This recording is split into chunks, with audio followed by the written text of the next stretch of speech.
Hi, I'm David Johnson, and this is Verse by Verse.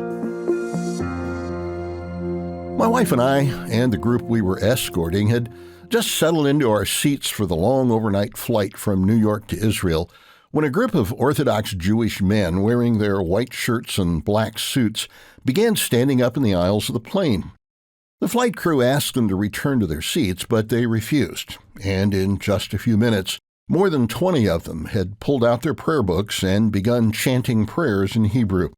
After about 15 minutes, they finished and returned to their seats, and the flight attendants were able to serve the meal everyone was waiting for. The next morning, during a brief layover in Madrid, the same men put on their phylacteries and held another group prayer in the departure area of the airport. Since, like many of you, I consider prayer to be an important topic, I had to ask myself if that's the kind of prayer that pleases God. I'm not trying to criticize these sincere people. This has been a part of their Orthodox tradition for centuries. But is this kind of recited prayer something that's pleasing to God? Is there some reason God would be responsive to hearing the same prayers recited at a certain time of day over a span of centuries? Of course, these folks are not the only ones who believe they should recite the same prayer over and over.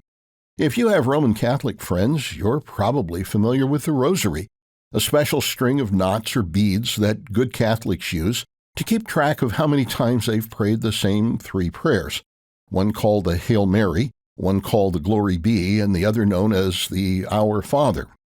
Though most Protestant denominations don't follow that custom, there are many that recite what's known as the Lord's Prayer every Sunday morning. For the person who's serious about living the Christian life, prayer is an important subject. Just like Jesus' disciples, we want to learn how to pray in the right way.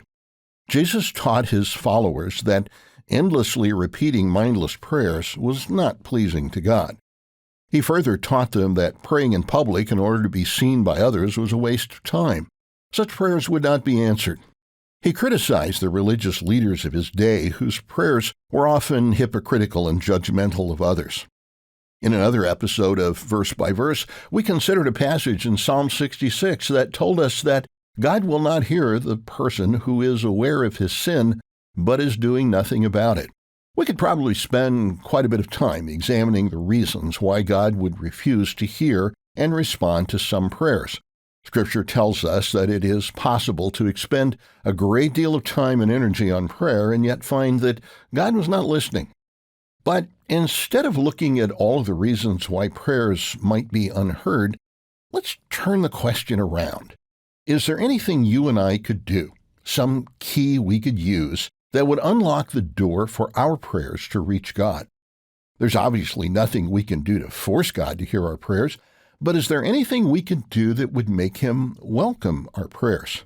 The Apostle John gives us just such a key in 1 John chapter 3 and verse 22.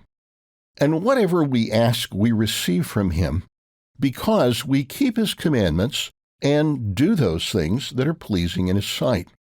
One of the popular beliefs in religion today is that all we need to do is accept Jesus, whatever that's supposed to mean, and there's nothing else to do. Some teach that doing anything more than just accepting Jesus is trying to earn God's blessings.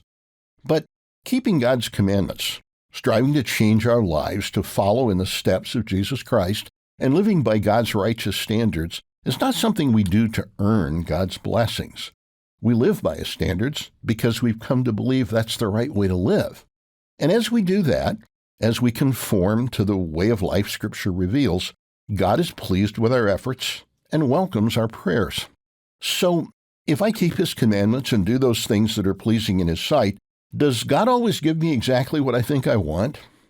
Well, sometimes I don't really know what the best solutions are. If I'm approaching God in the way that Scripture instructs, I'm not telling him what to do. I'm asking him to consider the situation from his perspective and then do what's best. If that's my genuine desire, then yes, I do receive what I ask of him. Would you like to know more about how to pray in a way that pleases God? The Life, Hope, and Truth website is a great resource. Check it out. Verse by Verse is a companion podcast to the Daily Bible Verse blog, which you can find on the Life, Hope, and Truth Learning Center. Check out the show notes for more.